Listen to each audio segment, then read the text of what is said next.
Hi കൂട്ടുകാരെ, എല്ലാവർക്കും Athens life സ്റ്റൈലിലേക്ക് സ്വാഗതം. എല്ലാവരും സുഖമല്ലേ? ഇന്നത്തെ എൻ്റെ റെസിപ്പി എന്താണെന്നല്ലേ, ഒരു അടപ്രഥമൻ ഉണ്ടാക്കാമെന്ന് വിചാരിച്ചു. ഇവിടെ നല്ല മഴയാണ് UAE-ൽ, അതുപോലെ തന്നെ നല്ല ക്ലൈമറ്റ്, നല്ല തണുപ്പുമാണ്. അങ്ങനെ ഇരുന്നപ്പം വിചാരിച്ചു എന്നാൽ ഒരു പ്രഥമൻ ഉണ്ടാക്കി കളയാമെന്ന്. അങ്ങനെ ഒരു അടപ്രഥമൻ ഉണ്ടാക്കാനായിട്ട് ഞാൻ പോകുകയോ, ഒട്ടും സമയം കളയാതെ റെസിപ്പിയിലേക്ക് പോകാം. സൂപ്പറായിട്ടുള്ള ഒരടപ്രഥമനാണ് ഞാനിവിടെ ഉണ്ടാക്കിയിരിക്കുന്നത്. അപ്പം നിങ്ങൾക്കും അതിൻ്റെ ഒരു റെസിപ്പി ഷെയർ ചെയ്യാമെന്ന് ഞാൻ വിചാരിച്ചു. അതുകൊണ്ടാണ് ഷെയർ ചെയ്യുന്നത്. ഞാനിവിടെ റൈസ് അടയാണ് എടുത്തിരിക്കുന്നത്.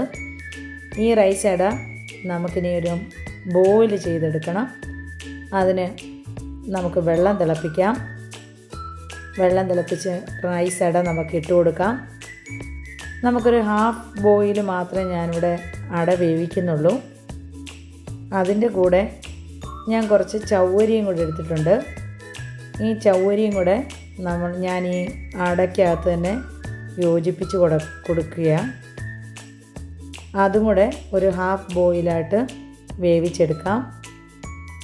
ഈ ഹാഫ് ബോയിൽ വെന്ത അട നമ്മളിനിയും കുറച്ച് വെള്ളം ഊറ്റിക്കളഞ്ഞ് ഒന്നുകൂടെ വെള്ളത്തിൽ ഡ്രെയിൻ ചെയ്ത് കഴുകി വൃത്തിയാക്കി നമ്മൾ വീണ്ടും എടുക്കണം.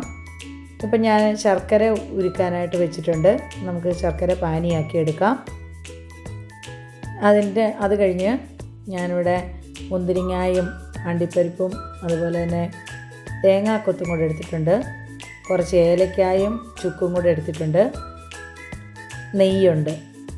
ഇനി നമുക്ക് എങ്ങനെയാണ് ഉണ്ടാക്കുന്നതെന്ന് നോക്കാം. നമുക്ക് ആദ്യം നെയ്ക്കകത്തോട്ട് നമ്മുടെ കിസ്മിസ് എല്ലാം കൂടെ നമുക്ക് വറുത്ത് എടുക്കാം.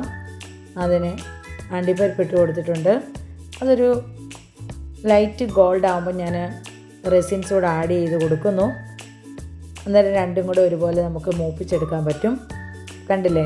അപ്പം നമ്മുടെ അണ്ടിപ്പരിപ്പ് മുന്തിരിങ്ങ റെഡി ആയിട്ടുണ്ട്. ഇനി അത് കോരി മാറ്റിയിട്ട് നമ്മുടെ തേങ്ങാക്കൊത്ത് ഇട്ട് കൊടുത്തിട്ടുണ്ട്. ഇത് നമുക്കൊന്ന് ഫ്രൈ ചെയ്ത് മാറ്റി വെക്കാം. ഇപ്പം കിസ്മിസ് എല്ലാം റെഡി ആയിട്ടുണ്ട്.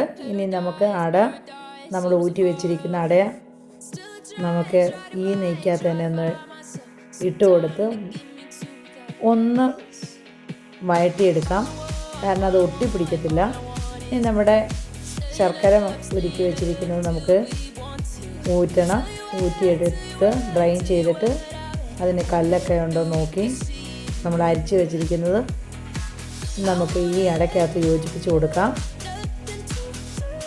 കണ്ടില്ലേ? ഇപ്പോൾ യോജിപ്പിച്ച് കൊടുത്തിട്ടുണ്ട്. ഇനി നമുക്ക് പൊടിച്ച് വെച്ചിരിക്കുന്ന ചുക്കും അതുപോലെ തന്നെ ഏലക്കായും കൂടെ പൊടിച്ച് വെച്ചിരിക്കുന്നത് ചേർത്ത് കൊടുക്കാം.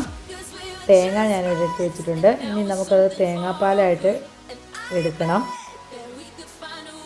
ഇപ്പം ഏകദേശം നമ്മുടെ ശർക്കര ഒന്ന് കുറുകി വന്നിട്ടുണ്ട്. ഈ സമയത്ത് നമ്മുടെ തേങ്ങാപ്പാൽ എടുത്ത് വെച്ചിരിക്കുന്ന മൂന്നാം പാൽ നമ്മൾ ആദ്യം ആഡ് ചെയ്ത് കൊടുക്കുകയാണ്. നമുക്ക് മൂന്നാം പാൽ നമുക്കിനി ആഡ് ചെയ്ത് കൊടുക്കാം. ഇനി ഈ ശർക്കര ഈ പാലിനകത്ത് കിടന്ന് ഏകദേശം കുറുകി വരുന്ന സമയത്ത് നമുക്ക് പാൽ ആഡ് ചെയ്ത് കൊടുത്താൽ മതി. കണ്ടില്ലേ? ഏകദേശം നമ്മുടെ അടയും വെന്തു, അതുപോലെ തന്നെ നമ്മുടെ ചവ്വരി എല്ലാം വെന്ത് വന്നിട്ടുണ്ട്. ഇനി നമുക്ക് ഒന്നാം പാൽ മാറ്റി വെച്ചിട്ടുണ്ട്. അതും കൂടെ യോജിപ്പിച്ച് കൊടുക്കണം. അതിന് മുമ്പ് നമ്മുടെ വറുത്ത് വെച്ചിരിക്കുന്ന കിസ്മിസ് എല്ലാം കൂടെ ആഡ് ചെയ്തിട്ടുണ്ട്. ഇപ്പം ഏകദേശം നമ്മുടെ പായസം പ്രഥമൻ റെഡിയായി വന്നിട്ടുണ്ട്. കണ്ടില്ലേ? നല്ല കുറുകി പാലിനകത്തൊക്കെ നല്ല റെഡി ആയിട്ടിരിക്കുക. ഇപ്പോൾ ഒത്തിരി കുറുക്കുണ്ടെങ്കിൽ നമുക്കിനി ഒന്നാം പാലൂടെ ആഡ് ചെയ്ത് കൊടുക്കാം.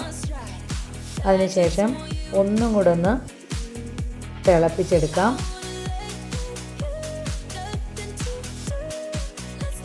അന്നേരം നല്ല ടേസ്റ്റാണ്. അത് നമ്മുടെ മധുരം ബാലൻസ് ചെയ്യാൻ വേണ്ടി ഞാനൊരു കുറച്ച് ഉപ്പും കൂടെ ആഡ് ചെയ്യുന്നുണ്ട്. യഥാർത്ഥത്തിൽ പായസത്തിൻ്റെ ടേസ്റ്റ് വരണമെങ്കിൽ ഇച്ചിരി ഉപ്പും കൂടെ ബാലൻസിന് വേണ്ടി നമ്മൾ ചേർത്ത് കൊടുക്കണം. ഞാൻ ഉപ്പ് ആഡ് ചെയ്തിട്ടുണ്ട്. കണ്ടില്ലേ? നന്നായി അടയും വെന്തു, അതുപോലെ തന്നെ ചവ്വരിയും വെന്തിട്ടുണ്ട്. നമ്മുടെ പായസം റെഡി ആയിട്ടുണ്ട്. ഈ തണുപ്പായ സമയത്ത് നമുക്ക് ഈ പ്രഥമനൊക്കെ ഒന്ന് കുടിക്കാൻ നല്ല ടേസ്റ്റാണ്. അപ്പോൾ ഇന്ന് ഞാൻ ഉണ്ടാക്കിയതാണ്. എല്ലാവർക്കും ഇഷ്ടമായെന്ന് ഞാൻ വിചാരിക്കുന്നു. നല്ല അടിപൊളി പ്രഥമനാണ്. നിങ്ങൾക്കെല്ലാവർക്കും ഇഷ്ടമായെങ്കിൽ ലൈക്ക് ചെയ്യണം, ഷെയർ ചെയ്യണം, എൻ്റെ ചാനൽ സബ്സ്ക്രൈബ് ചെയ്യണം, നിങ്ങളുടെ അഭിപ്രായങ്ങൾ അറിയിക്കുക. ബെല്ലൈക്കൺ അമർത്തിയാൽ നിങ്ങളുടെ നോട്ടിഫിക്കേഷൻ ലഭിക്കുന്നതായിരിക്കും. പുതിയൊരു വീഡിയോയുമായി വീണ്ടും കാണാം. Thank you for watching.